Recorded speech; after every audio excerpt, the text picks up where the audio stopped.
Apologize for getting us started just a few minutes late, but thank you all for attending tonight, the regular Board of Education meeting. Let's all stand for the Pledge of Allegiance.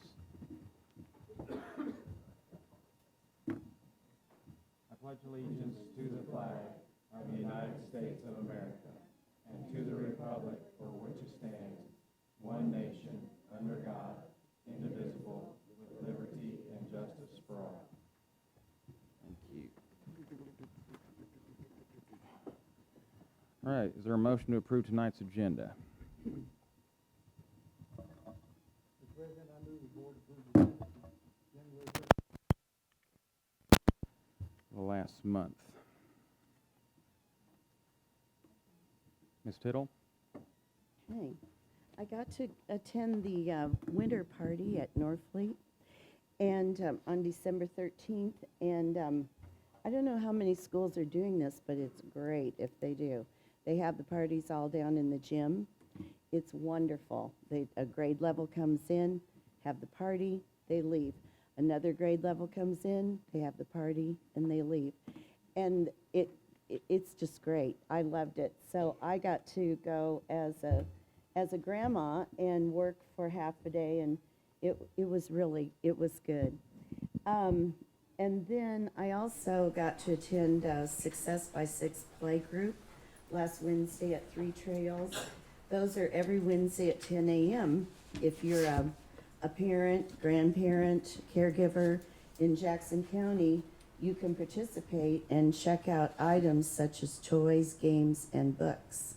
And they're all just very nice and friendly there. It's a great place to go for kids to play and have a good time. I attended City Council last Tuesday night, January 7th, and one thing I wanted to bring to your attention is they had the first reading of an ordinance to amend sign regulations in Raytown, including election signs. So there are some changes pending, and including size and number of days eligible to be out and displayed for political signs. So people who are candidates for political office, such as school board, need to check on this. Nothing was decided Tuesday, it was just the first read, but you need to check on, before you purchase and put out signs, you need to check on current Raytown codes for signs. And the next meeting of City Council will be Tuesday, January 21st. All right, thank you. Anyone else?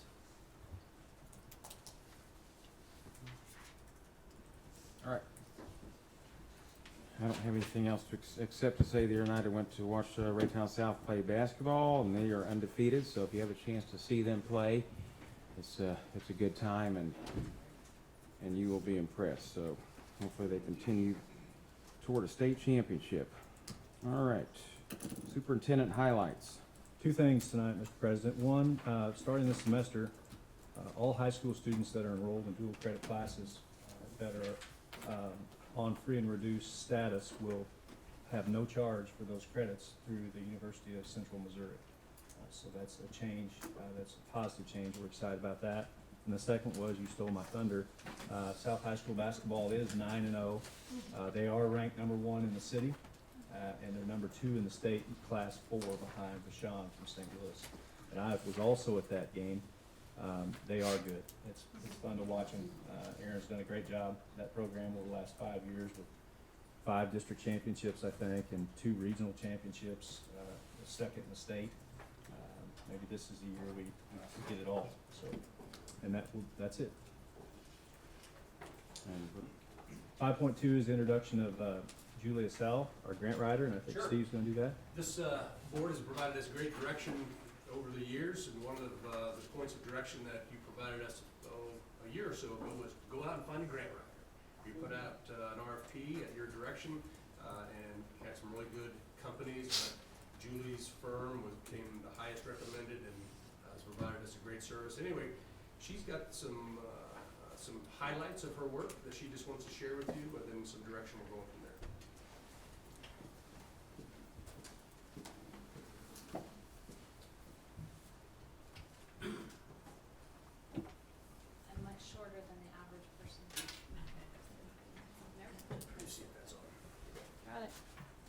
right, good evening to the board and to the members of the public.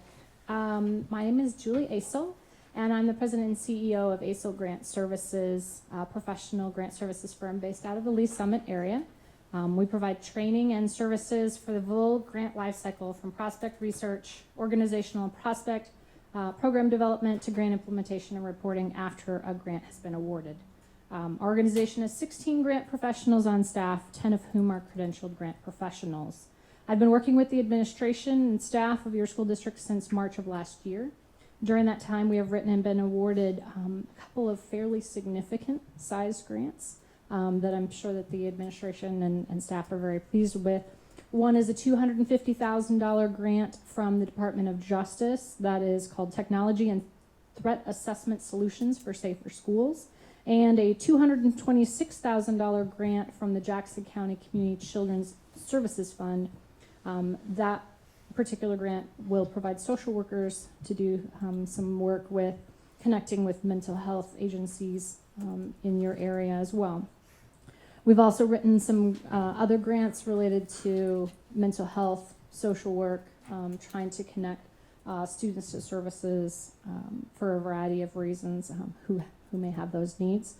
While some of them have been declined, we've been able to reach out to funders, learn more about what we can do to make that a little bit clearer for them the next round. And we know, for example, that we'll be resubmitting for the Health Forward Foundation, very competitive round, their mental health round, here again in March.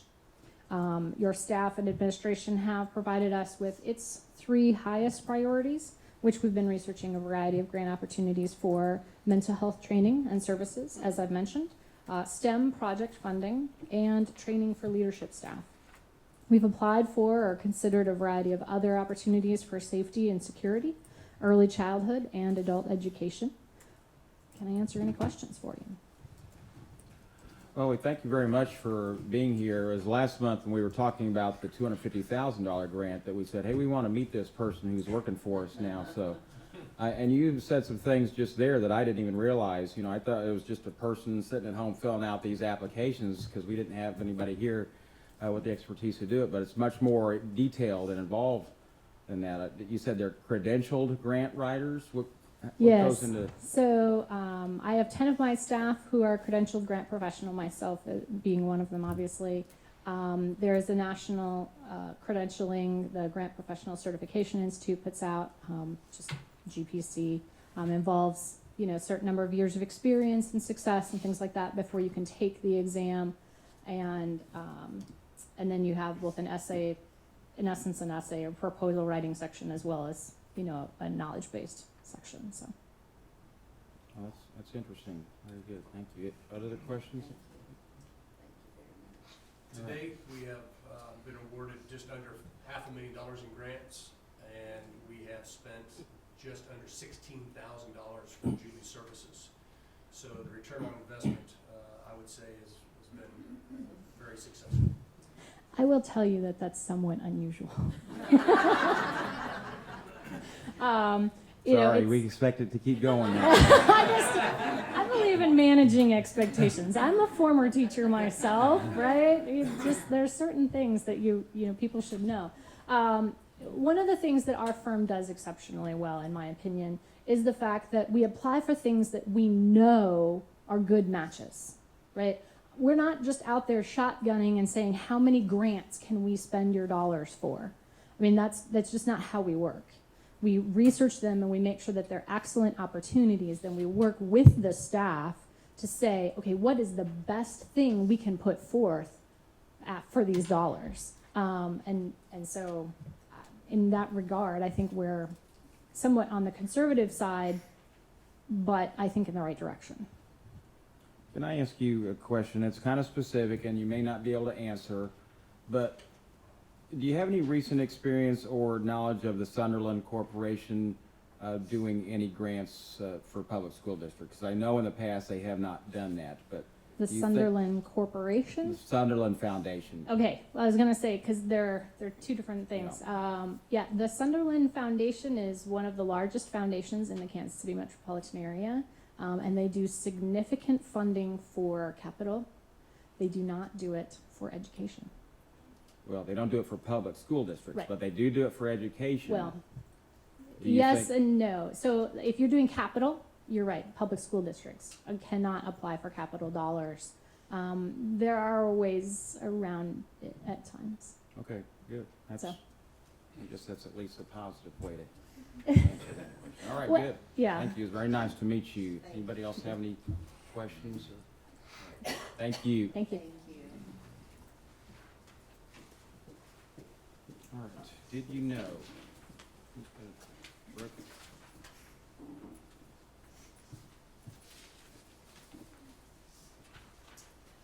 Okay.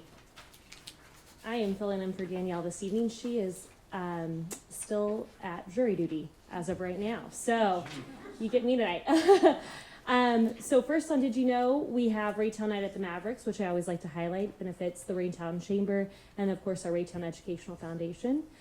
And that's going to be on Valentine's Day at 7:05 p.m. So maybe a great date idea. And you can find the link to purchase tickets on any of our social media links as well as the e-newsletter, and we'll be sure to share that further too. I have a photo there of the District Elementary Chorus and their winter concert. That was on December 19th at Raytown High School, and they will be joining us next month during recognitions to sing a few songs for us. That choir is made up of students in all 10 elementary schools, and they rehearse weekly at Northfleet Elementary. I just stopped by there before heading over here to get a few photos, and they sound wonderful. And then next we have a couple of photos from last week at Chitwood Stadium before the nasty weather rolled in. So you can see the press box there, then renovations underneath to the locker rooms. And then I wanted to go ahead and put a save the date for Lead for Change, which is formerly Lead to Feed, which our Raytown High School J Crew students have been heavily involved in. So one of their first events this year is going to be a chili cook-off, and they're going to partner with Raytown South High School. So they're going to partner up this year to host that event, and it's going to be after the rivalry matchups, basketball matchups on Saturday, February 8th in the Raytown South High cafeteria. And all proceeds from that will benefit REAP.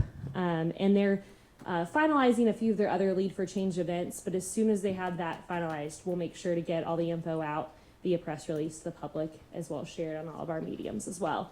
They've been working hard on that. I know they have some sponsors for this event, which allows them to donate more back to REAP, which is nice. And then I also wanted to put the community blood drive. They've done several of these partnered and with the Wellness Center, and that's going to be in the community room on Friday, January 24th. I've shared it several times, the link to sign up if you want to make an appointment, but they always take walk-ins as well at that event. And that's from 2 to 6 p.m. at the Wellness Center. And for our recognitions this evening, I am going to have Martha Cockrell, Executive Director of the Raytown Educational Foundation, come up and talk a little bit about our grocery grab winners, and we have a few of them here this evening as well. The Raytown Educational Foundation is honored to have enjoyed a 5-year partnership with Cosentino's food stores for their grocery grab fundraising event. If you're unfamiliar as to how this works, I sell you a ticket just like I did to Rick Moore here, and he gives me $5. Then it goes into a big bin of tickets, raffle coupon tickets. He gets $5 off, $50 worth of groceries at any of our 3 Cosentino stores. It's a win-win for the purchaser and the foundation because we keep the $5. Following the final day of sales, Cosentino's randomly draws semifinalist winners. Our Raytown community is unique. I did look at the list of stores, and we are the only community to have 3 stores in our school district. So that means we have 15 semifinalists. The weekend after the semifinalist drawing, the winners gather at the 3 stores for the grand prize drawing. So again, Raytown has the unique opportunity for 3 winners for the 5-minute grocery grab. It's another win-win in that the remaining 12 semifinalists all receive a $100 gift card from Cosentino stores. The totals for those 5 years are pretty impressive. In 5 years, the Cosentino's food stores have awarded to our community $6,000 in gift cards, $12,182 to the foundation, and $25,627 in groceries to our grand prize winners. Over the years, many of our semifinalists and grand prize winners have donated a portion of or all of their winnings to REAP, exponentially increasing the beneficial impact to our community. Representing Cosentino's food stores tonight are Friends, come on up, and Kay, come on up here.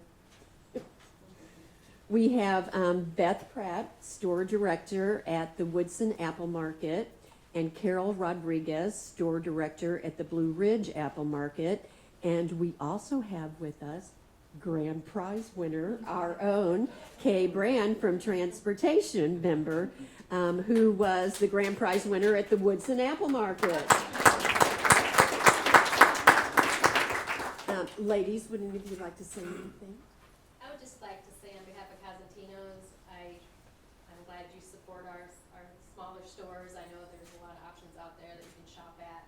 And it's nice to have the support for the smaller apple markets. Thank you very much. I appreciate it. Well, thank you guys for supporting the foundation and our schools. So thank you very much for doing that. Carol, anything from you? Same. Okay, ditto. And Kay? I just wanted to say thank you to the Cosentinos for this incredible opportunity and for raising money in the school district. And I got to buy freezer. He's one of my best customers.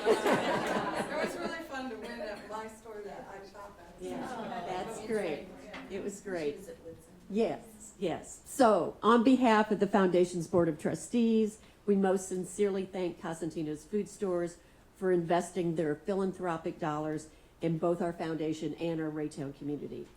You've made lives better for many of our Raytown families, especially through the donations to REAP. So thank you very much. I'm going to pass it along to the owners. Thank you.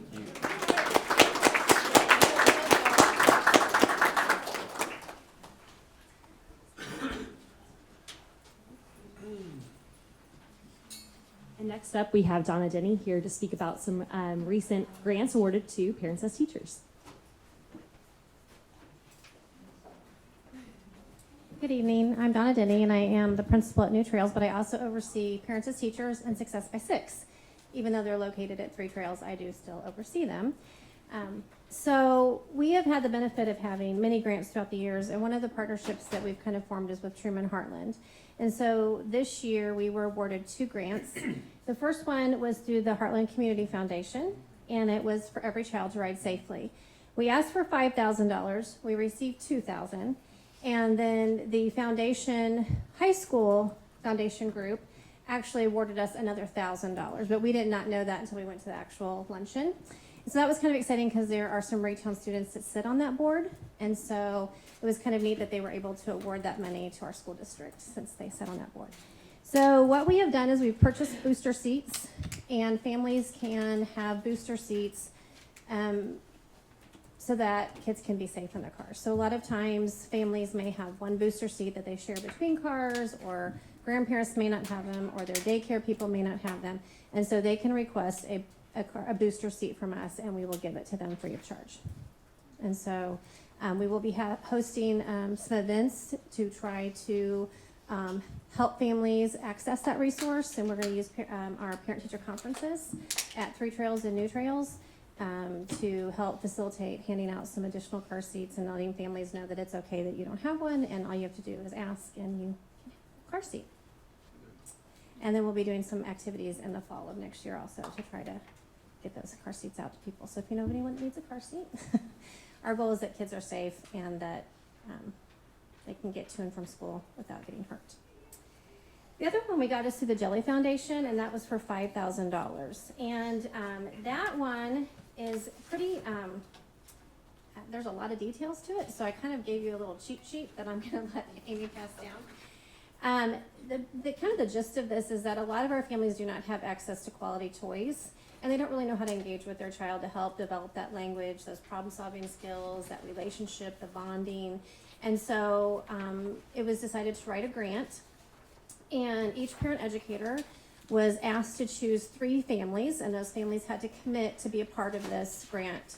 Those families admitted to having a need, they admitted that they would be willing to participate, and then give us feedback. And so we also have a partnership with this through Northwood, Northwood is going to help create these bags, and then Herndon Graphic Arts is developing kind of the template for the flyer that we'll put the information on.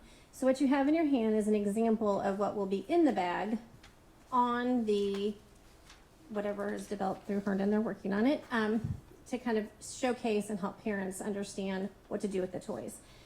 So when a parent educator comes into the home, they will bring this gift bag or the toy bag, and in there will be a toy as well as a household item. And that household item could be things to do with safety, like wall plugs. It could be lotion, things that they can't buy with WIC or with food stamps. And so it's meant to help families get things that they might not have in their home to help with their child and their child's development. Within that gift bag is also the toy, and then in there is also the developmental card. And so the parent educator will talk to them about how to use it. They'll model it. They'll encourage the family to play with it just like they would on a regular home visit. But instead of then taking the toy, it is theirs to keep. And it also kind of gives them, if you look, it has even next steps. So what can you do as the child gets older? So we've ordered toys based on developmental, where the child is developmentally. And basically it'll be 150 packets that we have to create. Due to space, we're starting with 45 at a time. And they'll take them on their home visits once a month. We've decided, originally the grant was a survey at the beginning and a survey at the end. We did already survey, but we decided to survey every month to see, are they actually using the toys, are they actually playing with them, and how are they using them, and how are they extending those activities. We're trying to choose toys that are not light up and bells and whistles. We're really trying to choose toys that promote language and conversation and development in a more authentic manner. School, rock the stack. Yeah, old-fashioned stack those blocks.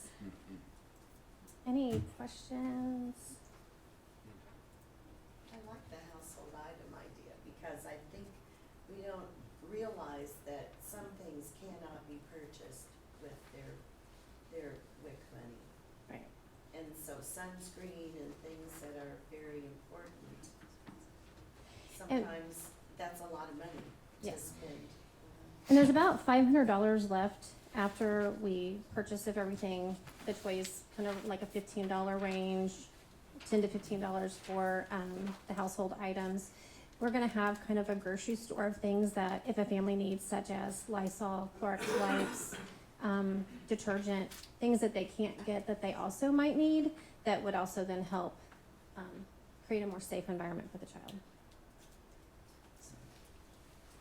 Yeah. Thank you very much. Yeah, Appreciate thank that. you. That's great. So Thank great, you. thanks. All right. We had one person who requested to address the board tonight regarding the legislative update item on the agenda, Dennis Elsel from Blue Ridge Elementary. There's actually something too about the academic calendar I forgot to mention. All right, that's fine. Thank you. Apologize. Okay, so as you all know, representative for NEA, there are a couple things that I just wanted to talk with you all about, and obviously I'm here to gather information on decisions made and things tonight and provide a little information about something that I became aware of through NEA. But the first one, I guess, like lots of teachers in the district have great anxiety about rescheduling the making up days for snow days and things, and there were questions about absorbing minutes. This is kind of a new transitional period in terms of we don't know how those days will be made up, but the talk, it goes around, teachers start hearing it and things. So after tonight's meeting, it'll be good for us to be able to bring that back, the information, and kind of whatever decisions made. But I guess the big thing was teachers were concerned about the way in which, I guess it changes this year where students could make up time differently than maybe teachers could make up time. So if minutes were absorbed, that would mean then teachers would track their time through extra time that they spend in their classrooms and such, if that's actually how the plan goes into effect this year. And some teachers had said, what if there's a day that we had already planned something and there could be a higher number of absences based on a pre-scheduled, pre-arranged thing. So anyway, these are all things that have come to my attention that I figured it would be wise to put in front of you, not necessarily coming directly from me. And the next thing relates to, this is kind of the legislative information, and I don't know a whole lot about how the state school board, the Board of Education runs, but there's something regarding MSIP 6 that's up right now involving plan minutes. And there's a change in language that's changing over from, or that they're looking at changing over from there's 250 minutes explicitly stated in there of protected plan time for teachers, and the language would shift in such a manner that it would be like, yeah, we're for plan minutes, but I guess that will be at the discretion of districts. Obviously, that's, you know, one of those things that we all believe in and support, that that's a necessary kind of thing for teachers to have. So we've got information here. I got 2 things that were put out by our union that are reaching out and contacting state board members. You can look at this, but they're postcards that we're just, as an organization, we're trying to get our people to kind of speak out and say, hey, we need that to be preserved and for people to advocate for that. So anyhow, any questions or anything? Thank you so much for the opportunity. Yeah. Is there, I thought I had seen an electronic Yeah. version of that. Uh-huh. Is that something that you could send to us? Or Absolutely, Send yeah. Rachel to forward to us? Yeah, no doubt. Yeah, I got some things from my regional office, which is kind of like it's located in Independence, but it's for all the KC Metro chapters of union organizations in all the districts. But yeah, I can certainly provide that. Okay, thanks again for everything that you allow us to do in terms of having a platform to communicate with you all. We appreciate it. Thank you. All right, thank you. And there'll be some more discussion when we get to those agenda. Yeah, absolutely. All right, we'll have the rest of the report, Superintendent Dr. Murray. Okay, I'm gonna hit on a few items. As always, if there's any questions, please feel free on any item to ask that. 8.1 Recognition Week, just a reminder, on February the 8th at 2 o'clock, Raytown High will play South High at South High. We'll recognize the board. January is Board Recognition Month. We generally do it during this game. It's on Saturday. It will be packed in there, like it was last year. If you remember, if you were at that game last year, that ended up, I think, in the final second. It was pretty amazing. It's fun to watch our kids play out there. Kind of reminds me, Mr. Tony, when we used to play basketball, I was athletic. Yeah. Probably the same way. So. When I played for the Celtics. Yes, how that's they it. train. That's it. But it's good to be out there and watching our kids, and just a reminder there. 8.2, another reminder, the cooperating school districts in Greater Kansas City will be having their legislative meeting. Generally, they have that in November, but they were transitioning their executive directors. Gaten Caruth, who was a longtime executive director, retired, and Dr. Kenny Southwick has taken that over, so they moved that to this the date, as you can see, February. It's actually, what is that date, Rich? It's this month, 28th. And you can see the 5:30 membership meeting. That's when the lobbyists for the CSD will be there, Steve Carroll, to discuss the lobbying efforts and the different legislation. At 6:30, the reception will occur with the members of the legislature that have been invited. We've invited all the ones that represent us, Richard Brown, Roy Rowland, and of course our own Jerome Barnes. Then at 7 o'clock there'll be a dinner, and that will happen at Delta Woods Middle School, which is just off of 470 off of Lakewood in the Blue Springs School District. So let Rachel know if you'd like to attend. I'll be there. It's always a good event to hear from our legislators. 8.3, the legislative session is underway. Started last week. Many different bills. I'll be down in the Capitol on Wednesday talking to some lobbyists about some different things, particularly charter expansion. The property assessment bills will be heard on the House side on Wednesday, so I'll be there for that. Right now, it's the 2 big items are the charter expansion and the property assessments and how they want to change that system. And the bills range from freezing assessments once a property is sold until it's sold again, to putting a 15% cap. There's several bills on the House side. There's several bills on the Senate side. How those will flush out, time will tell. But they're getting to those fairly quickly. 8.11, jumping down to it, is the school lunch charge program. In the past, we have an alternative meal for students that are behind or don't have money in their account. And if you've been watching the news lately, all over the country we see these food shaming that's going on. We don't do that to our kids. If they can't pay, we've been allowing them to accrue. But we also know that that's costing us money. So we are going to be sending out a letter to those students that are $25 behind, sending that to their parents to get them caught up, and they will be given an alternate meal until that is taken care of. But we want to inform the board of that because that letter will be going out later this month to those parents. Any questions on that? By alternate meal, what do you have ideas of what type of alternate meal? Tim? Dr. Young can speak to that. Yeah, we have, it is a full meal that we offer to our students, minus the entree. So they would get a peanut butter sandwich or a cheese sandwich, to supplement that piece, but not until after the 10th charge. Not until after the what? 10th charge, which would 10th charge. accrue to that dollar figure deduct monthly revenues. Parents are notified that their students are delinquent. Yes, sir. And parents have the option, like, my kids, for example, we set up a credit card to put in $20, $25, whatever it is for the week, and we're notified when that account's running low. There's a lot of good things that folks could do, and hopefully those students that are, that do fall behind, a lot of those kids could qualify for free and reduced. They just haven't filled out the paperwork, and it's a simple thing to do, but just getting them to do it is not the most simple thing, but that only benefits them, but also benefits the district in reimbursement that we get back from the state and the federal government. Any other questions on that?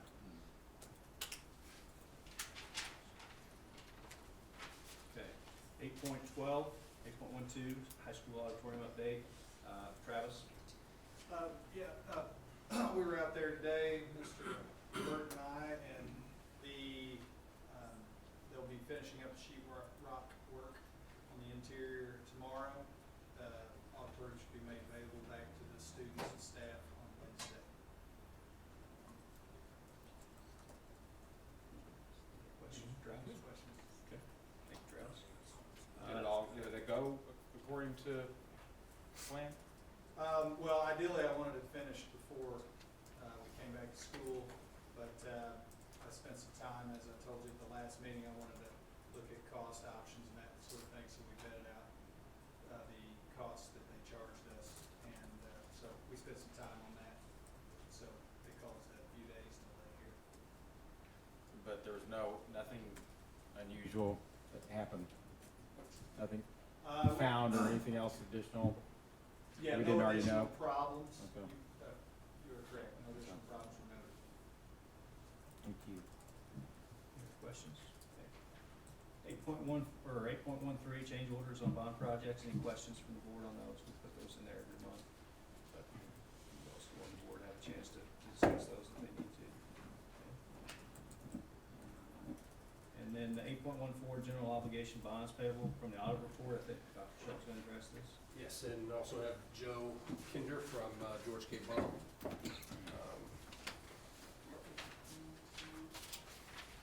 Pass out a couple of items for us to refer to.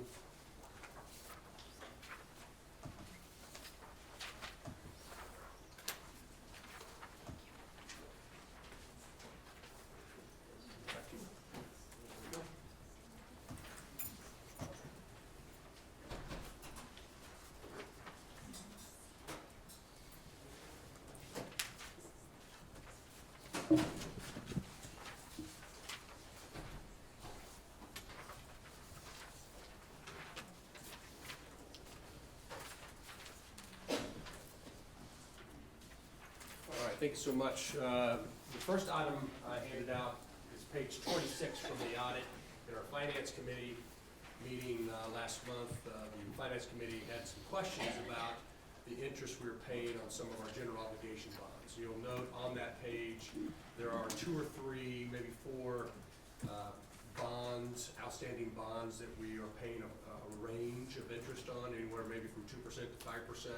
The Finance Committee, why is we're asking questions, why are we paying 5% on some of those bonds? Well, in reality, there's more, Mr. Moore's use of the phrase at the last meeting was the effective interest rate.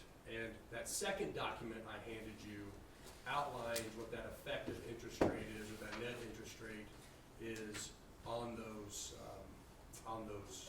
bonds. So anyway, Joe, I'll turn it over to you and let you go through it and see if you have any questions. Absolutely. So the document we're referring to is this one with the black bars across the top here. So bonds are a little bit different of an animal than just like your mortgage, where you would just have an interest rate that you would say is your effective interest rate. So there is a broader discussion to be had. It sounds like the Finance Committee picked up on that.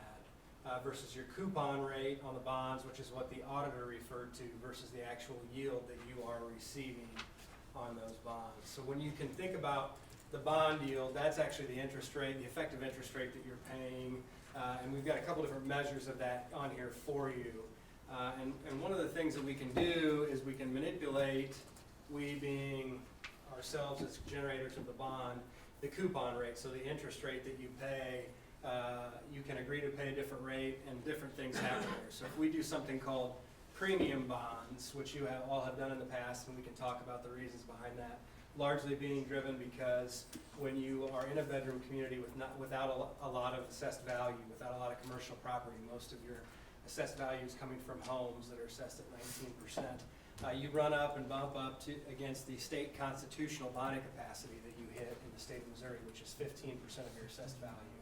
So in this case, for instance, on your $53 million bond issue that we just did the first issuance of that you just passed, we went up to your bonding capacity there. So we were up to that $53 million limit.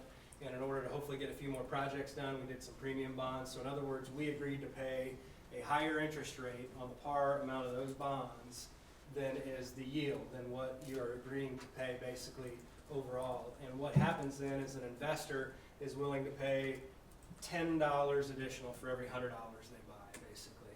So if you buy $100 worth of bonds, for you all it was closer to $15 to $20 extra. So for every $100 worth of bonds that you issued, an investor actually paid $120 to get that higher coupon rate. So in other words, you get more money up front with the agreement to pay a little bit higher of an interest rate, but you're still on the amount of money that you received, you're still paying that lower, more market yields. And so what this does is that isolates out the coupon rate, and what we're isolating here is showing you that bond yield, the effective interest rate, so to speak, on the actual amount of money that you borrowed over time. So these are not, this is not an in-depth analysis as of today going forward.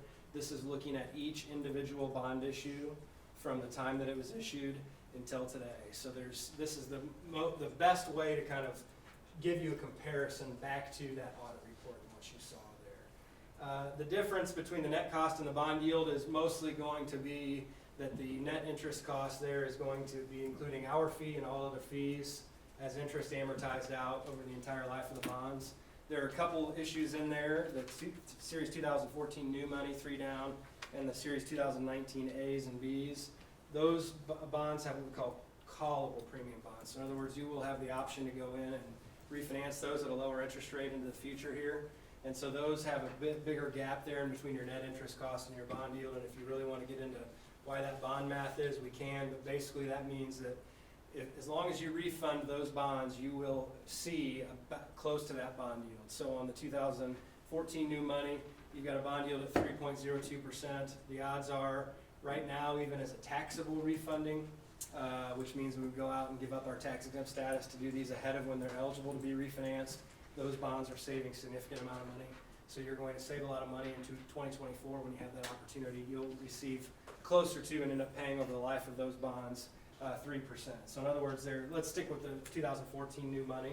You issued $22 million in par. That's where you're paying about 5% interest on that. But in exchange for that higher coupon rate, you received, just in that column right there, $25.6 million. And so just as a matter of scope and scale to give you an idea, we totaled out that on the far right, that additional bonding capacity. Why premium bonds? Why are we doing this? What are we trying to get done here? You see down there at the bottom, $16.3 million almost. Those are real dollars that you would have to have peeled off of this bond project or some project in the past. So you would be taking $16 million worth of projects off the table without having added to that bonding capacity for you all. For you, it's not a matter of your ability to repay the debt. It's a matter of how much can you actually issue under state guidelines and state laws. So that's the reason we pursue those premium bonds, and that's the reason that your audit shows a coupon rate, which is a little bit misleading. You've really, over the course of the 7 issues you've got outstanding, you've borrowed $135 million at about 2.9% is what you've got out right now. And it's showing you $119 at, I think the average coupon rate's at 375 or something higher than that. But the amount of money the district has received to do projects is considerably higher than that. So the more money we get up front to do projects, we save money by doing it in today's dollars as opposed to tomorrow's dollars. And you get more done because of your limitations, because what you can vote for bonding capacity. Quite honestly, from us, and I know this doesn't mean a whole lot because we make money when you do a deal, but it would actually be more cost effective for us if there was no bonding cap to do discount bonds, because we charge you on the amount that you actually have issued. So we've charged you on the 119 million. There are other states where you could go out and issue what's called discount bonds, where you could have the same audit report and say all of your bonds are at 2%, but you might have another 60 or 70 million dollars of debt outstanding. So you would have below market coupon rates, but a much higher cost that you've paid for less. It's the same concept as buying points on your mortgage at that point. So you're paying basically $101,000 on a $100,000 house, and in exchange you're getting a slightly lower interest rate. But your risk, though, is that you've got a 5% coupon. So the trail, the succeeding trail of cash flow in your business, the school, has to be sufficient to pay the 5%. That's the risk. Correct. How did you evaluate that risk in terms of our capacity to pay that interest over time? Well, we start with conservative estimates on what we think is going to happen in your community with your biggest driver of revenues. 95% of your revenue is going to be that local tax base. And one of the things that we incorporated, particularly in this issue, because we were going up to your bonding capacity and we were coming off of basically the greatest economic downturn in this country, at least in almost 100 years, arguably, worse than the Great Depression or close to it, but we won't get into that. But anyway, we did a stress test on your debt. And so one of the reasons we decided to split your debt up into two sections was, one, because of the projects that you're trying to address over a period of 3 to 5 years. We've got some overissuance problems. In other words, we've got to make sure that you're spending that money within 3 years. You certify that so that you're not going out and taking advantage of your tax status, being able to issue double tax exempt debt. So the federal government's essentially giving you a tax break so that you can sell your bonds at a lower interest rate. We have to make sure that we're spending that money. We're not investing it and trying to make a money play on it. But the other one was to make sure that if something were to happen in the economy in the near term, that we give yourself the flexibility to only affect that issuance or the next issue on down the road, that we have the ability to pay that debt off without raising tax rates. And we feel good about that. We felt good about that before the growth that you had this year in your assessed value. We'll see what happens with assessments and some of those things, but we feel pretty good that Thank you. You could absorb, I think, what was it, $100 million loss in your assessed value and still pay, I believe? Do you remember that? Is that about what it was? Yeah. So you could significantly drop in assessed value and still make these payments.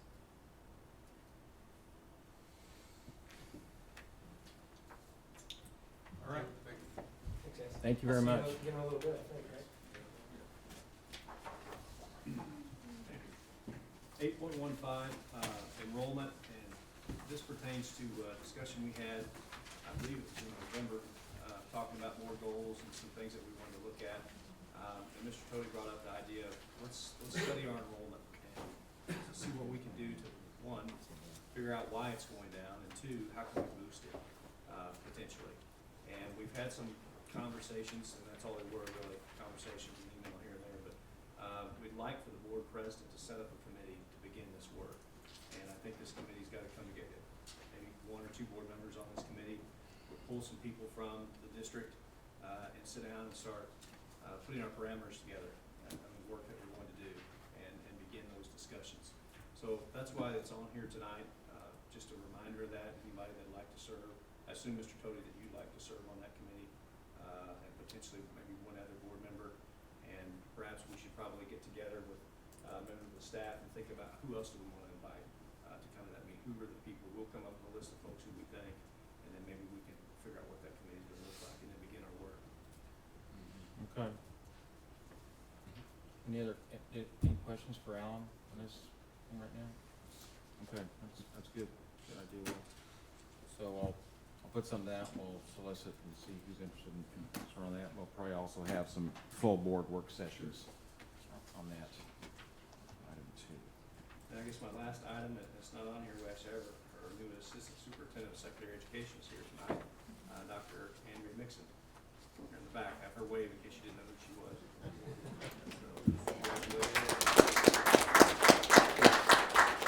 Any questions I might be able to answer, Mr. President? Andrea has to bring in donuts, that's all. Donuts to everybody. Congratulations. All right, Finance Committee report. Steve, did you want to go ahead and? Yes, sir. Start off on that. On December 9th, prior to our last board meeting, we held a finance committee meeting. Just as a reminder, those board members who serve on the finance committee are Mr. Moore, Mrs. Plank, and Mr. Tody. At that meeting, Jessica Stokes from KPM CPAs, who is our auditor, presented our audit. And there was a lot of wonderful discussion around that audit. The audit was clean, if you will, and it is on the agenda for the entire board to approve, consider for approval tonight. Additionally, we reviewed bond projects from 2019 projects as well as the upcoming 2020. We spent some time also discussing the South High Wall. Additionally, we talked about the assessed valuation. As you know, that's been a big topic in our community and in our county, and now around the state, as Dr. Markley has indicated with the upcoming legislation. To date, it's been fairly quiet in our county. The Board of Equalization has held 2 or 3 meetings to discuss what they can do to address the concerns of taxpayers. And that's, at this point, they seem to just be I'll say a standstill, that they're going to move through with the current process and not take any action. But that could change. But all the discussion that they were having about all the options that were on the table have kind of gone quiet. Also, on tonight's agenda, at least I believe it was in the consent agenda, you've already approved that. We are going to market with a request for proposal for audit services. It's been 5 years since we've gone to the market for an auditor. We're very happy with KPM, but it is time and it's good practice to do that every 3 to 5 years. Additionally, we reviewed expenses and revenues. We reviewed the long-range financial plan for the district. We also discussed that our payroll projections are trending about $2 million under last year. We've reduced 141 staff members in the last 2 years. And we're starting to see the impact of that on our payroll and benefits. Even with that reduction of $2 million in payroll and benefits, we did give a raise last year. So those reductions not only have reduced our payroll and benefits, but they allowed us to give a step, which is about $1.3 million in cost to our staff. We discussed fraud prevention and what we're doing in our finance office to ensure that the use of P cards is appropriate. Just so the board knows, we have I'll say a check and balance system within our office. There's some checks and balances within the departments and the buildings, but also within our office. We are a check and balance, but then our 2 accounts payable staff members are checking each other's work randomly to make sure that we haven't missed something. And if anything comes to light, we then question and follow up on that. We also discussed the Meritorious Budget Award. One of these discussions about a board goal was to earn the Meritorious Budget Award. We have a draft copy that we're probably 2/3 of the way complete. We shared that with the Finance Committee, and our goal right now is to complete that document this year, and probably in the fiscal year 22 actually apply for that award. So we've got a little time, but we want to make sure that's a really clean document before we go any further with that. And then lastly, to Dr. Markley's earlier discussion about enrollment, we discussed enrollment and the impact that has on our finances. Mr. President? I think there's some questions. Yes, sir. Yeah, a couple points. I wanted to discuss, well, first of all, these minutes have not been approved by the Finance Committee. They're draft minutes. That is correct. And the final minutes will need to include one of the issues that we discussed at the meeting. And I'll try to simplify it for the group as best I can. When we did the budget process in June, we budgeted roughly $115 million. The administration has now recommended that we reduce that budget by about $5.8 million. I did some digging and tried to understand what was the background and the rationale for $5.8 million. And I didn't find any. There were anecdotal information that the part of that was attributable to payroll, some to supplies, and some to purchase services. And we had a long discussion that payroll really doesn't trend in the education world. You have contracts, you have stipulated amounts you're going to pay people, and you know how many people are going to be employed. The purchase services and the supply increase in the budget was in the range of 12 to 20% on each of them. So, and inflation's running at 1 to 2%. The bean counters of the world say, well, you know, that's what's the basis for that piece of the budget. And at the end of the day, I concluded there isn't a justification for $5.8 million in the expenditure budget. I think we may have used a criteria that I don't think is set forth in the law or in DESE's budget handbook, which I have a copy, that addendum that came out the 1st of July 2019. And they use a criteria that says that you should be budgeting for probable expenditures and anticipated revenues. And if your numbers vary, you make amendments to the budget. But you start with probable. You don't start with hypothetical or possible.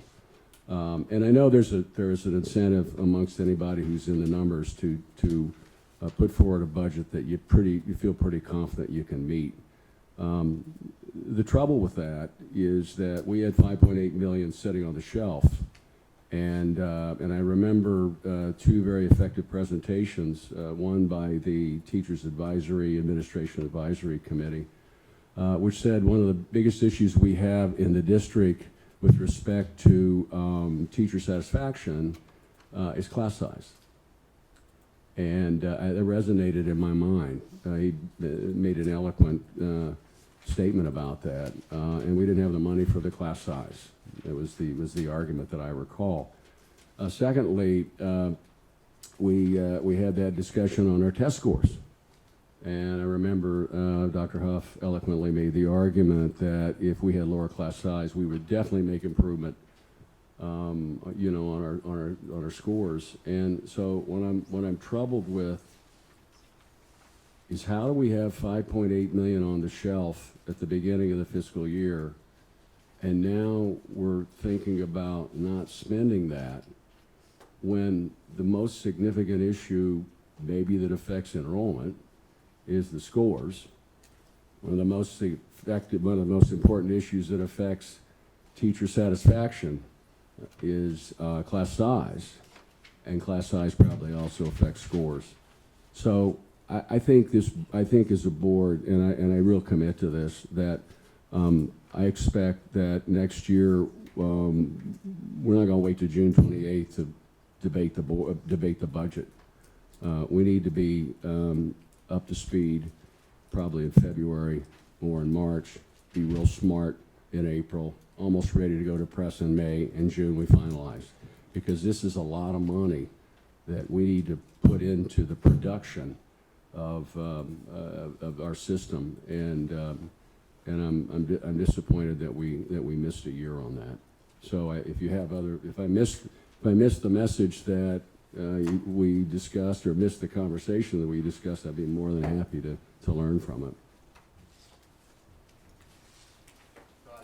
Your point's well taken. And as we discussed in the Finance Committee, and you highlighted some of those items, you know, the miss isn't on the revenue side as much as it is on the expense side. And just to cut to the chase, you know, we're typically about 2 or 3% off, if you will, that variance of about 2 or 3%. I'd really like that to be about a 1 or 2%. This is about a 5% variance, and that's unacceptable, and I totally agree. So, you know, we've had some internal discussions. I've had some discussions with my peers about how we can get to that 1 or 2% variance, and I believe, to your point, we can get there, and we will get there. But you're right. This is a miss. It's not common. Once again, it's typically about a 2 or 3% variance, and my goal is at 1 or 2%. So your point's well taken, and I totally agree. And I said this from day one, that my goal is to give this board extremely accurate information so you can make the very best decisions to lead this district, and in this case, I did not do that. Any other questions for Dr. Shelton or anything about the finance committee? All right, so we want to carry over the minutes to approve at the next finance committee meeting. Was that the request? Excuse me? Want to carry over the finance committee minutes to the next finance committee meeting? I think we should. That's fine with me. When is our next finance committee? Get out. All right. Carry those over, let the finance committee approve them, and we'll bring them back to the board. All right. Consent agenda. Is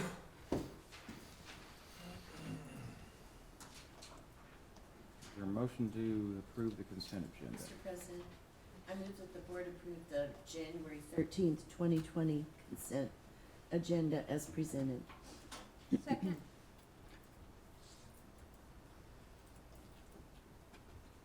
Any other questions? All right. I had a question about one of the donations. All right, I was gonna read those. Okay, well, I think that's quite a donation of $5,000 from an anonymous person, from anonymously, and it wasn't for anything specific, right? Christmas. It was? Christmas at Northwood. So in other words, it was No, Santa that was- Claus. I thought that was the other, there was another one. Well, there's an anonymous donation of $5,000 to Northwood School for Northwood Christmas. Oh, it was Northwood? Yes. Oh, okay, I misunderstood that, thank you. So that is a significant amount, so we're very appreciative of that person. It was awesome. I guess somebody knows who it is. Secret Santa. But I don't wasn't the even know other who it is. donation to Northwood too? That's on here? Well, there's a donation to South High from Oh, South Constantino's High, yeah, Price Chopper, for $300 snacks. worth of snacks for the wrestling program. Okay, all right. I think those were the only two for this time, right? All right, so, no, very appreciative for that. All right, let's vote on that item. This was the last one, huh? All right, old business. Do we need a motion on the calendar, or are you just gonna revise that 1920 calendar? We do need a motion on it. Okay. We're gonna have a motion, but go ahead, Okay, Alan. all right. Please take a look at the, and we'll have them pull it up on the screen too, Kevin. The Excel spreadsheet that's at the bottom there. You want to see that it says snow makeup calendar. We're looking at the specific 1920 summary data tab at the bottom.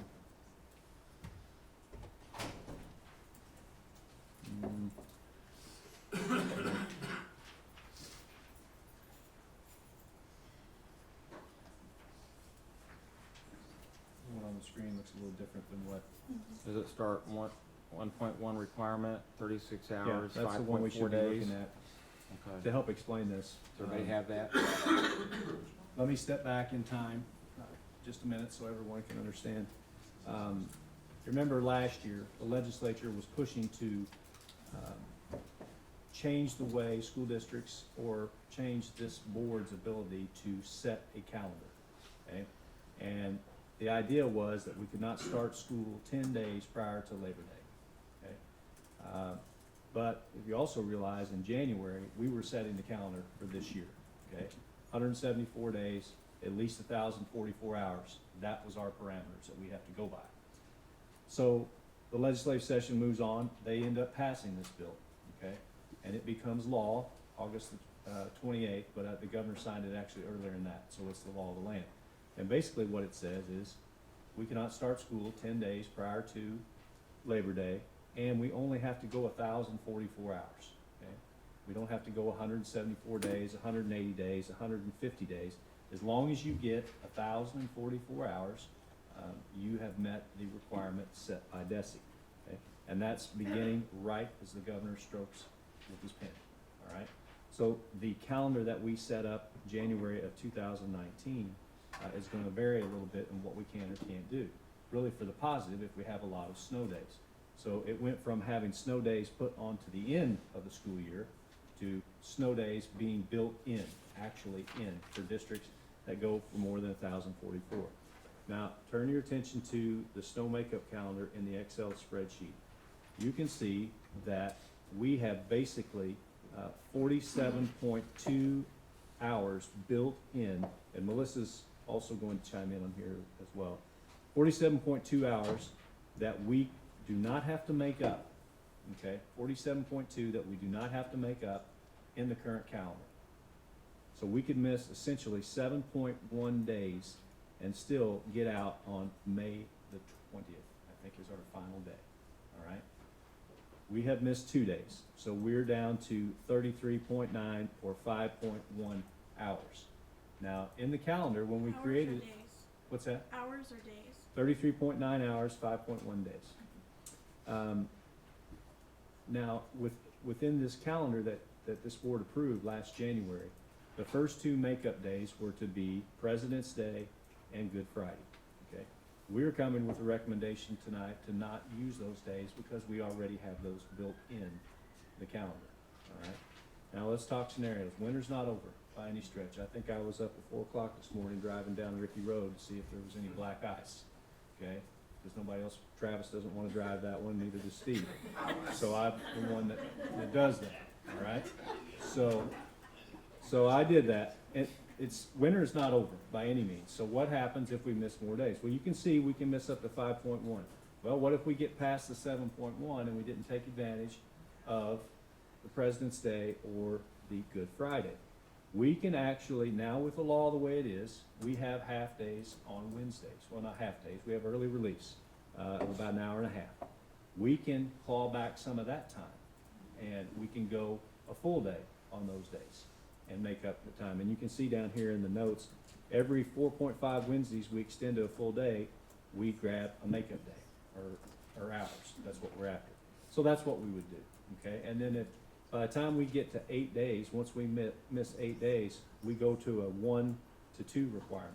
We have to make up for 1 day every 2 days that we miss. So we feel pretty confident that we can absorb these days without having to go on President's Day or go on Good Friday. Again, not knowing this in January when we created the calendar, whether this law will pass or not. We think that that is a doable situation for us. And we would ask at this point, the 2 teacher contract days that Dennis mentioned, how our teacher's going to make that up. Right now, we would ask that those 2 days be put on the end of the I think they'd be out the next week. They become teacher work days where they can work in the classroom, et cetera, and finish out the year. That's the recommendation we're bringing down. I have a question. And can you explain the difference in the hours for early childhood? Okay. Where's my early, Question about early childhood yeah, hours. the number of days. Well, to begin, the early childhood, they used to only go 4 days with students. Right. And with the change to a full day preschool, we moved to Wednesdays being a half day with students, the other half day being a home visit for educators. So they are behind in the hours. They're gonna have to find, Right now, we're behind 2 days. We're making up one February 12th. And, we're figuring out the other. One of the things that we have looked into is the instructional day for a 4-year-old, which, can include some of the instructional time that when we remove kids from the bus and bring them in, and we begin, supervision immediately when we take them off the bus or out of the car. We can talk, we've had some conversations about instructional time changing at early childhood level because it's all hands on deck the minute we take kids off the bus or out of the car. They're under 100% supervision, which is different than other buildings. And so we're looking at adjusting the instructional hours, which is approximately anywhere from 10 to 15 minutes. We haven't determined what that'll be. Actually, Melissa and I and Donna Denning and Tara Baker are meeting this week to really talk to them about what that day looks like and the instruction, and making sure that we all feel that it's appropriate for the time that we time that we determine for the day, which I'll bring to SLT. But we look to build up time through that way by capturing the minutes that we begin instruction, which does include bringing kids into the building, and full supervision begins. But next year, we did take into account the days off. We took additional days at the beginning of this school year to do home visits before, which kind of then shot us in the foot for snow days, because those 4 days that we took and we waited to start the preschoolers put us behind in the number of hours of attendance. So we're gonna look to just do a 1 day, which is when preschool staff will go into elementary buildings to help the kindergarten, help their kids transition in, and then work on Wednesdays of doing home visits and still tackling it that way. But we're trying to adjust the instructional minutes daily. That is the big, that's where we're gonna get our largest amount of minutes for the year. And we're working that out. We can probably give you much more details next month after we finalize decisions. I think that's perfect.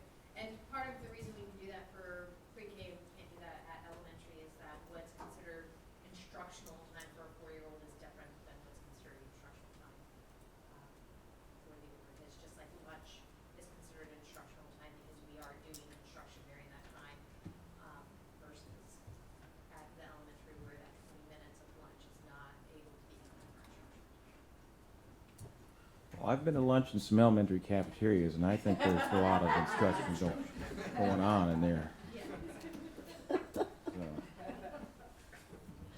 So the actual change that you're asking us to vote on is to just take out those 2 built-in snow days that we had built in, and that's it.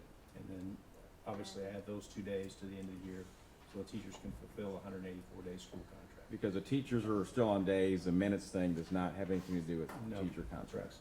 All right, does everybody understand then what we're voting on to revise? Well, I think this is a lot more complicated in the budget. Yeah. But I mean, I'm not gonna get into the weeds on this thing, but at the end of the day, we floated around with the group and the principals and the teams, and everyone's satisfied that this is fair and equitable and we'll get the job done. Y'all do? No, that's okay, then that's the best I can do. Maybe. They're all satisfied.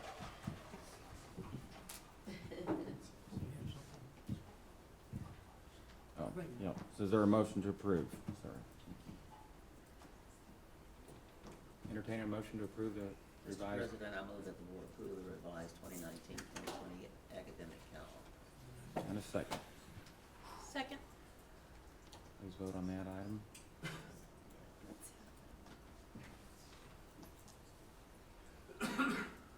Imagine the students are happy.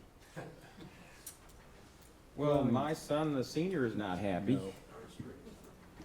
He wants more snow during the week and not on the weekend. Yeah. So there is a controversy. There is, Well, yeah. not of our own making. Yeah. I told him to pray harder. So let's, so adoption of the 2021 academic calendar. The tentative. You want a motion? Yes, please. Mr. President, I move that the board approve the 2020-2021 academic calendar as presented. And second.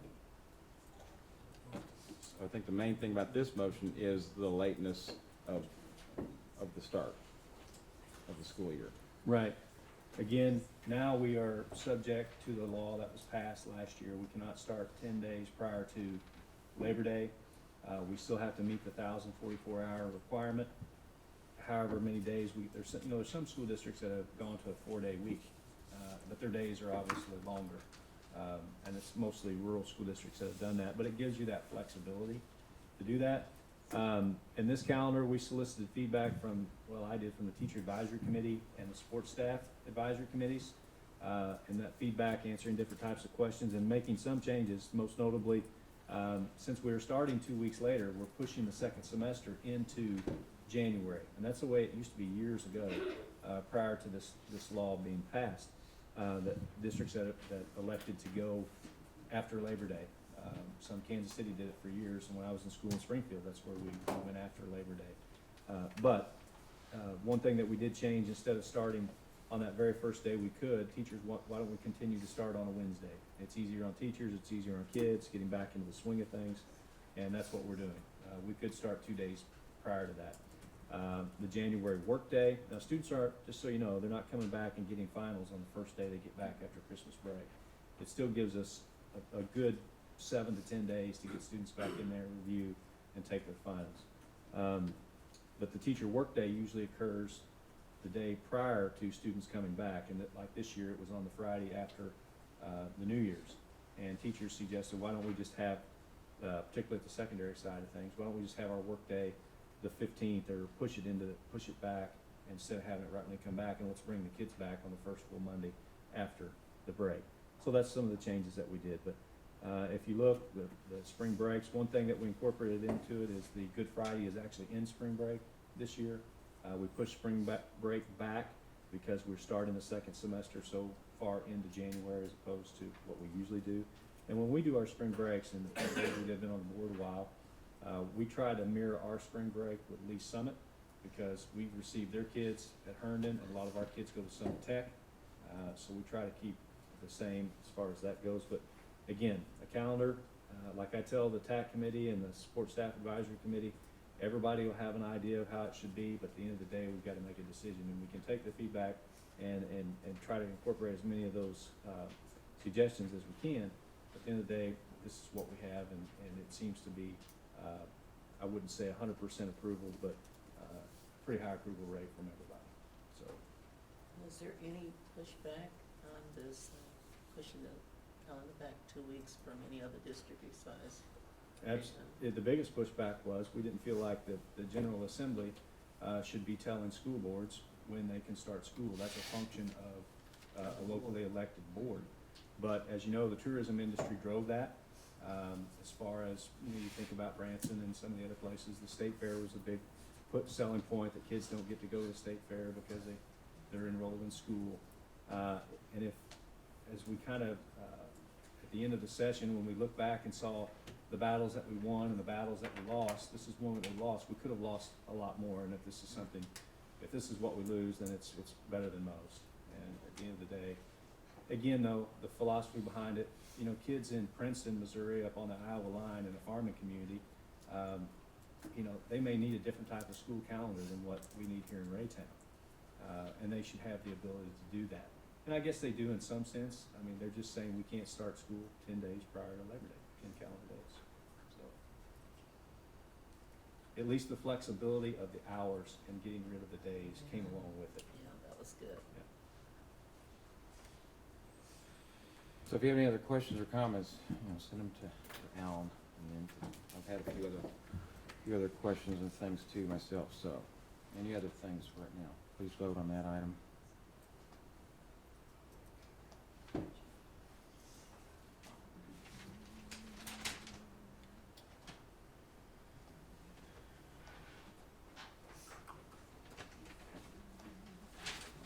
For a motion to approve the legislative platform as presented. You want a motion? Yes, please. I move that the board approve the 2020 district legislative platform as presented. Second. Any questions or comments? Anything to add on this? Anything? All right. Let's vote on that.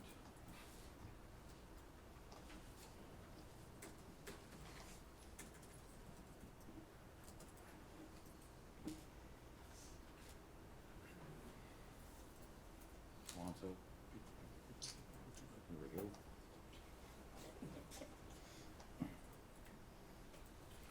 Next item for information only, the 21-22 tentative I calendar. promise you we'll be done with calendars next month. This is we try to put two together, knowing this is a tentative, it could change. But in the past, we've had parents that really like looking forward 2 years. And again, it basically mirrors what we had the previous year, so there's not much difference other than some dates have moved around. You know, this year's, something that would be different in next year's calendar is the length of the Christmas break is gonna be different because Christmas falls on the weekend, same as New Year's. So it fluctuates from years to years. So. All right, financial audit. Is there a motion to accept the audit? Mr. President, I move to accept the audit of the 2019 financial statements as presented. In a second. Second. Any further questions or comments about this item? Let's vote on that item.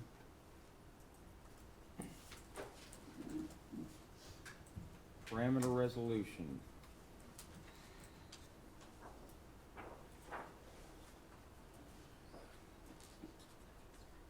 Oh, we need to finish up the voting on the previous item.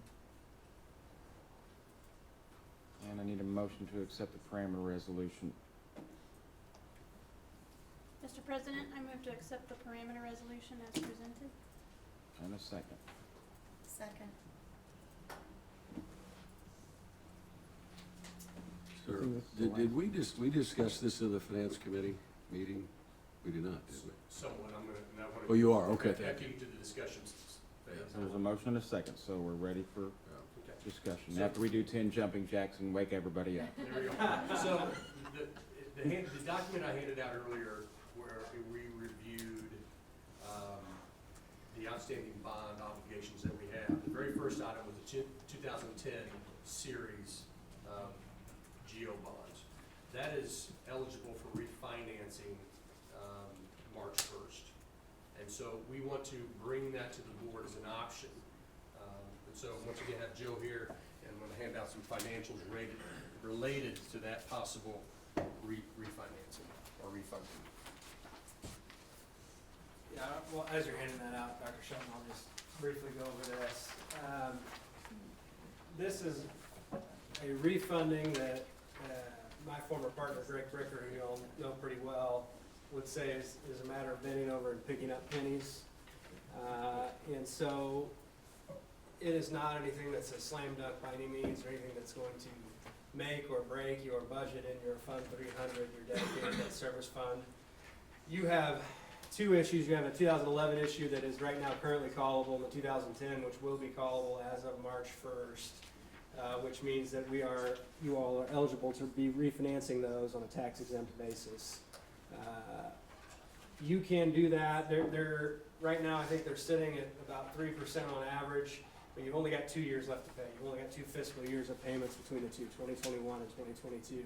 There's not a lot of savings to be had lowering those interest rates, but we did feel like it's our duty to show you your ability to do that. Now, the first page shows you savings of only $40,000 over those 2 years, about $20,000 in each year again.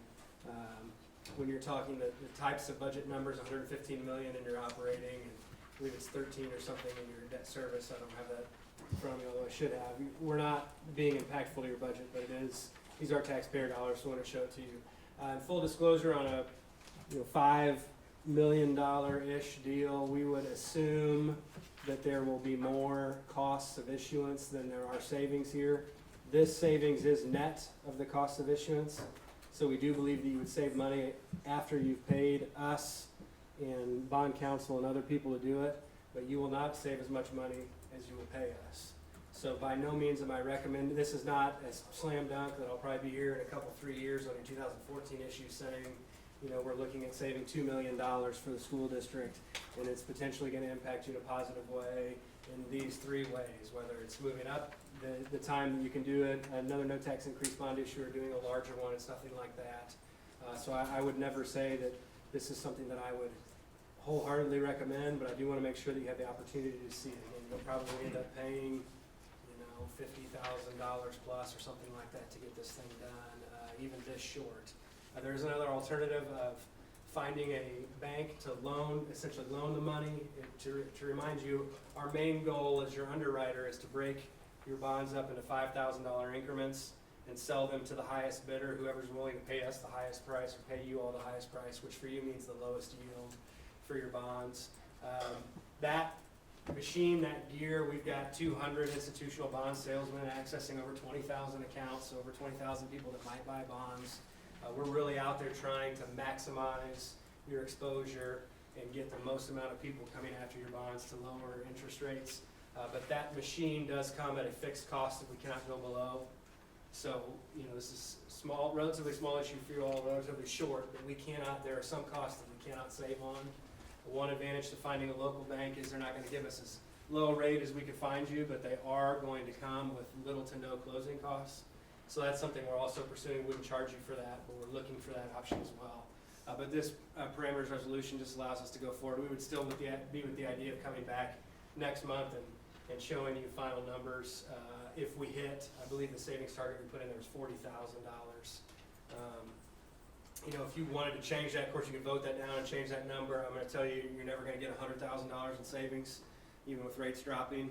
And every day that you're accruing interest past March 1st is going to be a day that you're going to have rates drop lower than they are currently to match the savings that you currently have. So, this is just one that we wanted to make sure we were doing our due diligence so you all as a board got to see it. It's nothing magical, nothing great, but if you approve the resolution, we'll certainly go out there and start looking and see if we think we can get you a $40,000 savings. So if we did the refunding, we would refinance it with another bond, correct? And what do you think would be the term of that bond? What would you propose? Oh, so I kind of skipped over the handout itself, but if you go to the second page, I printed this in my office, we printed it double-sided, but the pricing summary right there. These come with 2% coupons to yield a 125 and a 130 in 2021 and 2022 respectively. So the net interest cost down there in the bottom right, again, that's the number that includes our fees and amortizes out as interest through the loan. It'd be about a 180 total on that, so we'd be dropping you from a 3 to 1.8%. But we would be locking in that rate for 10 years and... Just 2. Just 2 years, Yeah, I'm sorry, just 2 years. Okay, 2 years. Yeah, this is really short. This is really short. Nothing, yeah, I mean, and listen, to save $40,000 and pay us money, there's no right answer here. We just want to make sure we show it to you. Okay. If you say no, you're not going to hurt our feelings, and I don't think that's the wrong thing to do necessarily. The other thing that you could do is if you feel like you could afford the cash, and we can work with your administration on that as well for a recommendation in the future, you could try to emulate those savings by basically prepaying some of this debt. So taking a smaller portion of it and using some cash reserves on hand and prepaying it, and by doing that, avoiding those future interest costs. Yeah. And that would serve a similar purpose as well. You just want to make sure you've got the freed up cash to do that. Yeah. Well, what is your guys' So we're looking for direction here. It's, as Joe said, there's really no great answer here. $40,000, I mean, by no means do I want to say that's not a lot of money, but when we're talking the kind of money that we have in our budget, $40,000 isn't, say, material. But if... Well, it's not like we're doing the work ourselves. We're Sure. paying them to do the work, and even if we have to pay you $40,000, even if we're saving $100,000, we pay you half of it, you've still saved enough money to pay one teacher's salary. So No doubt I about can't it. imagine we would say not to do that. But if you have a recommendation otherwise to pay down the debt faster, like he was mentioning, or something like that, well, you need to tell us. Well, No, We're not freed up cash in our loan from the bank. Well, I think 40,000 is 40,000. And so that's a number that gets my attention. 5, 10, yeah. 40s, why not? I mean, you feel pretty confident of that number, right? I mean, If anything, rates are a little bit lower than that. Now, if they move up, it won't take much to eat that savings up, but really, honestly, the rates are probably 0.1% lower than that in reality. but if we go to market, we'll have a chance to say, okay, we'll lock in and take the 40, or we'll pass it 10. Yeah, we wouldn't, what this parameters allows us to do is say, if on the day of pricing it falls below $40,000, we just don't do it, and we look to do it another day, right? Okay. So our recommendation is for you to approve this parameter resolution and let us begin the work to get this done. That's fine with me. Any other questions about this? It's kind of confusing, but So we're gonna gain money though, right? Yeah. Yes, we're gonna make money. Yeah, we would, this would be net of any fees and expenses you would pay, so it would be $40,000 back to the district, to the taxpayers.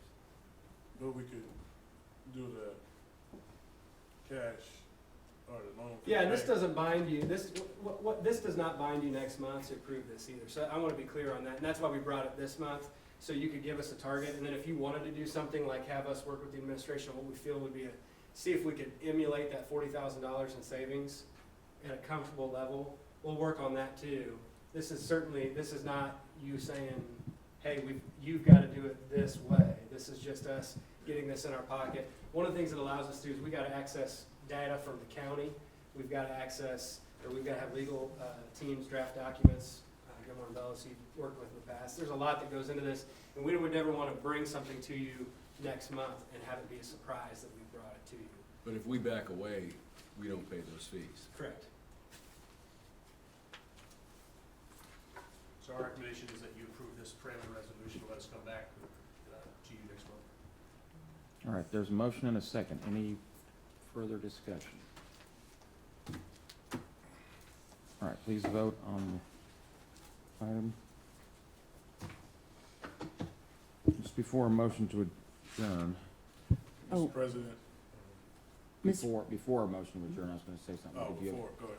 I have something to say too. I had something. Go ahead. I have something, I neglected to tell you about this, but Missouri School Board Association Legislative Forum will be Monday, February the 10th, which is our board meeting day, in Jefferson City at the Capitol Plaza Hotel from 9 to 3.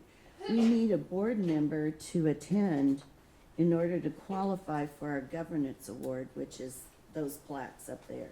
If nobody goes, we don't get that. And Well, it's during the day. 9 to 3. It's $75. I haven't gotten anything Do we in have the to stay mail whole about it. time? Do we have to stay for the whole time to get credit for going? No, usually when I've gone, the morning is meetings and they have a lunch, and then you are free to go over to the Capitol and you meet with your legislators who Okay, you could can you email us find. all tomorrow, and so we'll have it in front of us to remember, and we'll see if anybody wants to go, and then they could come We'll- back early we'll enough. send to an Well, email. We'll send an Okay, email. Rachel, because I haven't got anything about it, but I looked it up on MSBA's website. So Rachel, you'll send something? Okay. And I can't go. Being an I election, possibly could. being an election year, usually the governor comes to speak to these things. You probably have the governor Yes, he does probably the- sometimes. and the president pro tem, the senate. There'll be some people wanting to come over and address school board Yeah. members. So I just wanted to bring that up.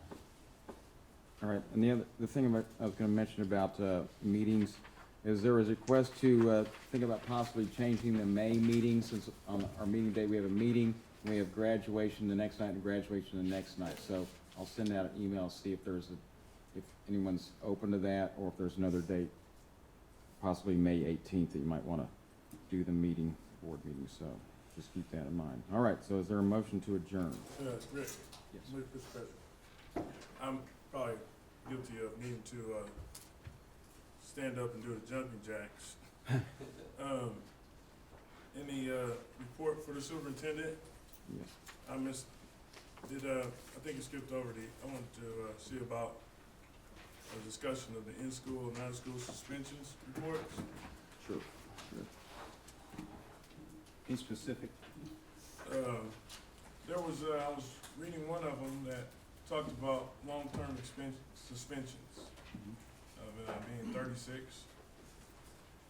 We'll speak to that, Dr. Huff. Yeah, let me get to the right report I have in front of me. What's that one titled? The January 2020 long-term suspension 8.7. quarterly report? Is that the one you're looking at? Looks like this. Yes. Yep, got it. So first of all, actually, some good news. We are on a slower pace of long-term suspensions from last year.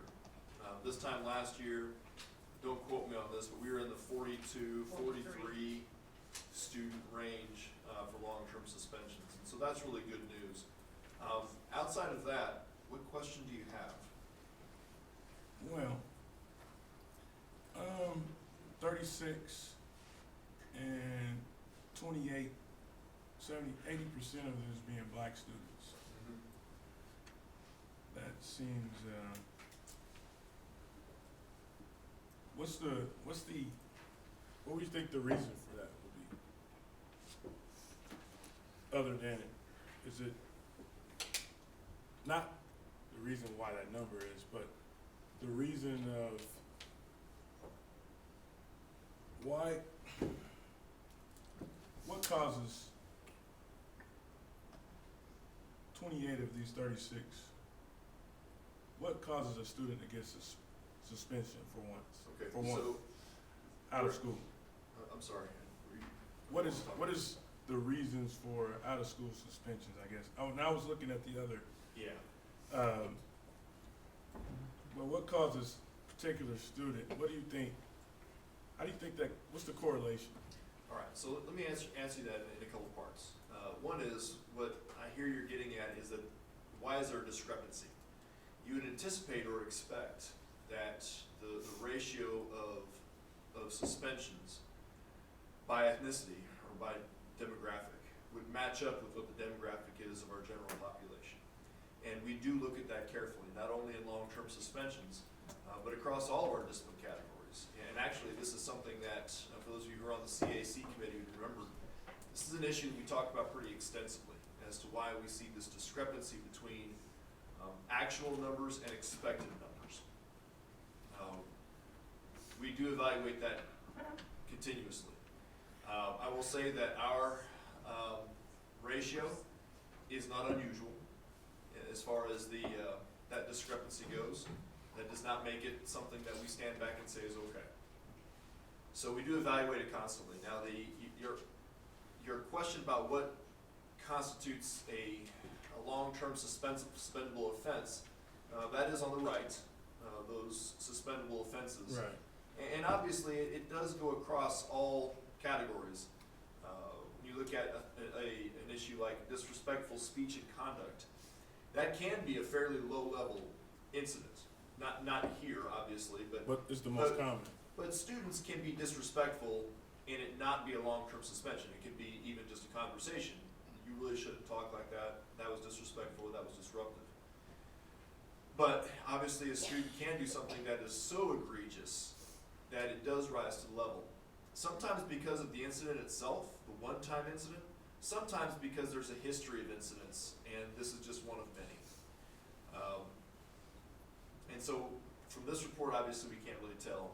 Are these because of multiple incidents, or is it because of the extenuating circumstance of that singular incident?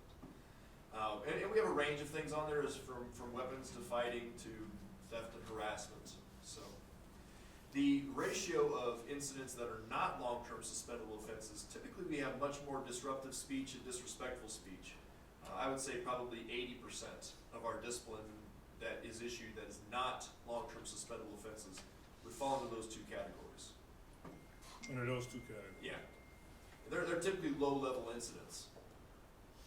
So, by looking at the data, I would assume that black students do that more often? That is what is from the face of the data, yes.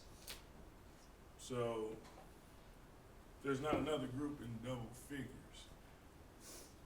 I guess my question is why are black students doing that more often? And like I said, I think the crux of your question is a very deep question, and it is one that Was we that absolutely not an answer? I mean, we would not have an answer to that question? I do not have a specific answer right now. Other than, like you'd said, in this case, these students are doing these, having these actions more often. I probably would like to know, like, just some of the circumstances that cause the students in particular to do these actions, and then see if those things persist in their lives. And what you bring up is a really strong point in that it's not, when we look at at-risk behavior, there's a lot of reasons why students enter into at-risk behavior. And so part of our whole schema of one of our major goals in curriculum instruction is on cultural competency, understanding where students come from. Some of that is because of, also part of our trauma-informed education is understanding where kids come from. Some of it's because of us. Some of it's because of other circumstances in the lives of students. We have to recognize that there is a discrepancy that is not okay. And as I mentioned before, it's not unusual, but it's also something that we need to rectify. It's not necessarily okay. And there's lots of reasons, like you bring up. Each one of these individual students has a reason why this behavior is coming up in their lives. And on an individual basis, the schools do try to work with that student in their circumstances to try to change that behavior so that it is not repetitive behavior and they can remain in the education setting. And I'll also bring up that all of these students are offered an alternative education means so that they're continuing towards their path to graduation, even when they're suspended out of school. If any of us had more questions about that, would you be the best person Absolutely. or the school Yes, principal? absolutely. And like I said, you didn't have a chance. I don't believe you were part of the CAC meetings last year, were you? But we did go deep into that, and I have some extensive materials that I'd be happy to share with you. But I just want to follow up with one question. Sure. And some of the things on this list I did back in the day. Sure. Okay, and believe it or not. As did I. And I got a second chance, more than once. And what you just described, you said, I think, some of these kids have done one of these things one time. Some of these kids have done those things 10 times. So the kid that did it 10 times had 9 second chances. And I'm just trying to understand how you can how you can convince me that a 10-to-1, the 10 person got 9 second chances and the 1 person got. Is there an opportunity, ever an opportunity to say we're gonna do the second chance method and have faith in the kids that they're going to turn around? And I don't have an agenda. I'm just going for personal experience. So let me tell you that all 36 have a second chance. None of those 36 have been removed from education permanently. And these long-term suspensions range from 10 days to 180 days. And like I mentioned earlier, all of them have the opportunity for an alternate means of continuing their education. Some of it means through our RQ program, or alternative suspension program, where they actually come to us still. Some of it's through online education. Some of it's through going to other places like, oh heavens, I'm forgetting our drug education. Alex, thank you. Alex School. We have other cooperative agreements where we're trying to continue the education of the student because we feel it's incredibly important. Now, what led up to this actual suspension? Just because a student had, maybe 10 times of getting a second chance versus the 1 time, that isn't really, it's not dependent at all on the student themselves. It's dependent on the level of the acts that led up to that. So if I have 10 very low-level acts, I cause a disruption in a class, I call a name to a fellow student, I do something in the restroom that maybe cause some damage or something. I do some low-level stuff. Okay. The person who gets the 1 time, it's probably one big act. In the case of a disrespectful comment, we have students that will make very violent, even threatening remarks towards a teacher. And at one point in time, I had shared with a couple of board members that had this very same question: how can you long-term suspend a student for just making a comment to a teacher?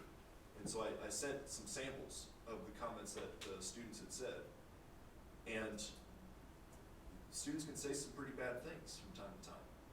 Now, our goal is that just because a student does something that is not a very good idea at the time, does not mean that student is done. They're a teenager or less, and as you said, lots of us made bad decisions as teenagers. That's the teenager brain, not fully developed, not capable at times of making decisions that take into consideration the long-term impact. I think what's going to be good for me in the next 2 seconds, maybe not even the next 10 minutes, much less the next 10 years. So we recognize that. And it's very rare that this board sits to remove a student permanently. And like I said, none of these 36 students are students that were removed permanently. They all will have a second chance. Good, thank you. It's been quite a while since, I got actually to dig into this a little bit, that I would like to probably meet with you and talk about. Absolutely. But I don't believe that black students are more disruptive than any other student. So I do think a large part of the problem is us. And I will acknowledge that part of what we say when we talk about cultural competency is we do need to train ourselves in the different things that students bring. And it's not just a race issue. Now, students bring different things of themselves to the classroom experience that goes much deeper than that. Yeah. So I don't disagree with you in that. And we recognize that there is a discrepancy for a reason. We all need to own that we need to move forward with that. And it's not even just the building, it's society in general. It's a large issue. So, I'll get with you and we'll figure out a time to sit down and talk more about that. Yeah. Thank you. All right, good. Thank you. Now I'd entertain a motion to adjourn. Mr. President, Salisbury? well, I would say that, okay, I move that the board approve the Adjourn at. what, why am I not on there? There you go. Am I there now? I don't think so. I move that the board adjourn the regular Board of Education meeting at 8:27 p.m. Second. There's motion and a second to adjourn. Please vote. Second. Please vote before you shut down. I don't see the thing. Don't shut your computers down. Thank you all for coming. We like to visit with you, and we will visit for a couple of minutes, but don't dilly-dally because we got to meet still. So get out. Don't say it, you have to go home, you just can't stay here. Yeah. Amy has a sort of That's a nice pen, that's one of the better pens. Line's I don't know who you got it from. Yeah. Don't shut down. Thank you. Oh, got it. I'm not gonna ask those questions.